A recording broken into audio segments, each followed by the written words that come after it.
In this video, we'll discuss the features on the Menendez Brothers' faces that point to being risk-prone, as well as having highly emotional and potentially volatile natures. Enjoy. Hey everyone, welcome back. We've got another face reading today.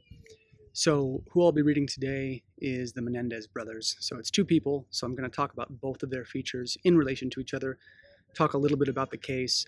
So if you're not familiar with this case and what happened, I think it was in 1989. They were convicted of the murder of their parents. Very sad story, very tragic.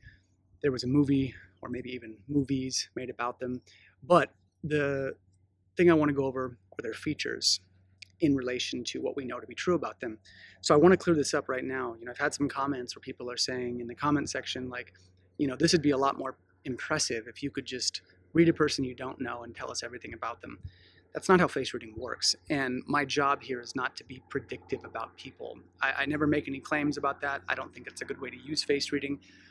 The thing you want to think about here is that I'm looking for congruency when I read famous people that are well-known, celebrities or whatever, because what I'm attempting to do here is, here's what the face reading theory states, here's what we know about them to be true, and because of that, these are sort of like educational exercises for congruency in theory, rather than me being predictive.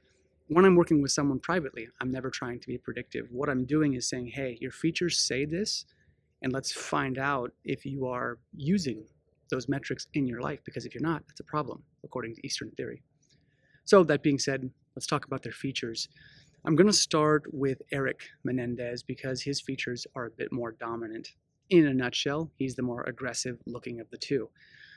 If I were to take a shot in the dark, if they were plotting this and planning to take their parents out, if I were to take a guess just by facial features, I would say this guy was probably the one calling the shots. The reason I say that is really strong wood metrics and really strong dominant jing. So if you look at his jawline, there's a couple pictures here I'll cycle through, but you can see this really cut, chiseled jawline, and there's actually an indentation right here where it kind of like dips up a little bit and then goes back down. When we see these bumps, crevices, undulations on an elemental region of the face, in this area of the wood, these are sort of like heightened metrics for that. So we look to the wood metrics in relation to face reading. This is anger, aggression, also compassion and kindness, drive, vigor, sex drive, lots of different metrics in those areas. So when we see this, the dominant wood, he's got a dominant brow bone as well, really dominant up here, what they call the caveman eyebrows, or that area. His eyebrows are thick, but not excessively so, but the bone structure is what I notice. And he's also got really dominant bone structure throughout the face, which is a marker for jing. That's the water element. That's constitutional strength. So in looking at his face, the first thing I'm noticing is just some big, strong wood metrics and very strong jing. When we have very strong jing, this is technically a good thing. This is our constitutional strength, our reservoir for ancestral connection. But with that comes physical strength, usually comes resiliency. And in looking at their ears, and I'll talk about Lyle Menendez here in a minute, but their ears are also pretty large on both. And that is indicative of risk-taking, people who are willing to take risks, sometimes physical, sometimes financial, sometimes emotional, sometimes sexually. It can be lots of different ways, but it relates to fear and our response to it. So big ears means big kidney energy, which means we digest fear and risk relatively well in some capacity. So in looking at his face, I also noticed his mouth. His mouth is very dominant, and it actually sort of is frontal and protrudes a bit. So you can really see the dominance of his mouth in a number of these pictures. So on the good side, the mouth is an earth element sensory expression feature, and it's also about the five senses. So sight, scent, sound, touch. When we do those things, all right, when we're engaging them, the people with the large mouths typically gravitate towards those things a bit more. So the other thing is, typically large-mouth people are also very emotional. So as an exercise, I would like you to in your life, think about the really full-lipped people and just sort of take some inventory about their emotional expression. One of the metrics is when the upper lip is larger than the lower and both lips are full, but the upper one is bigger. This is someone who's prone to sort of dramatics in life. They're excessively dramatic with their emotion. But what this points to is a person who feels a lot. Now, when you mix that on him, and I know this about him, so again, I'm not shooting in the dark here, but what this would code for in face reading, given that we know he was charged for murder, is a person who feels a lot and who also likely has some very real struggles with regulating anger. The capacity is definitely there. Doesn't mean he always was. I don't know anything about him personally. So those are some things that stood out. Now, when we look at Lyle Menendez, softer features, but definitely still stern, still a pretty good jawline, but they both have something in the eyes. There's something in the shen. The shen is, again, people struggle with this, but it's the immaterial, intuitive side of the feeling you get off of someone. So people will say this all the time. We say this throughout our lives. Well, how did you know? Well, they gave me a look. Someone is, interested in a person, a partner, maybe a potential romantic partner. And they're like, well, how did you know they were into you? Well, they gave me a look. There's a look in the eyes and we can kind of feel something. Sometimes it's sexually charged. Sometimes it's aggressively charged.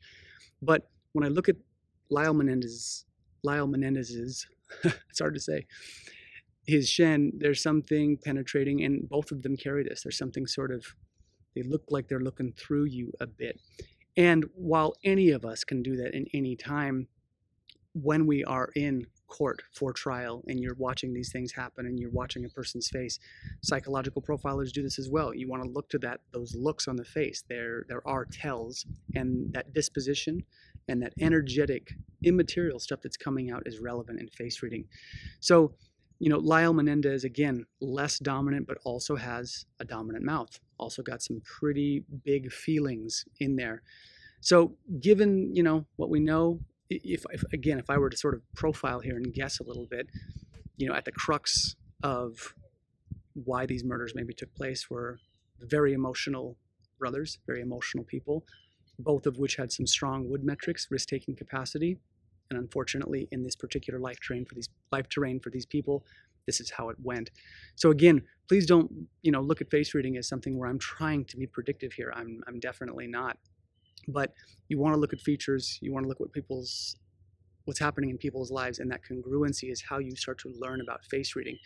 So really try to think of it like that. That's what we're doing here. Is like, this is how you learn. Is like, well, here's what the book says. Where can I find in the external world where those metrics are true?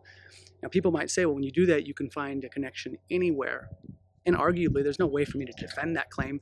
But the thing to keep in mind is that more often than not, what I've seen over the years and what I've seen from my teacher, from my experience, from working with people, is that there is congruency between face reading, personality expression, and these metrics help us navigate life a bit better.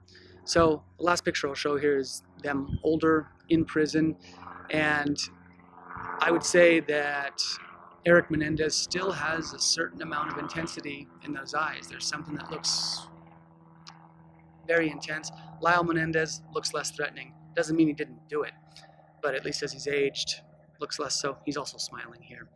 In any case, that's my read on the Menendez brothers. If you've got questions, comments, concerns, put them in the comment section. I'll do my best to answer them. Thanks a bunch.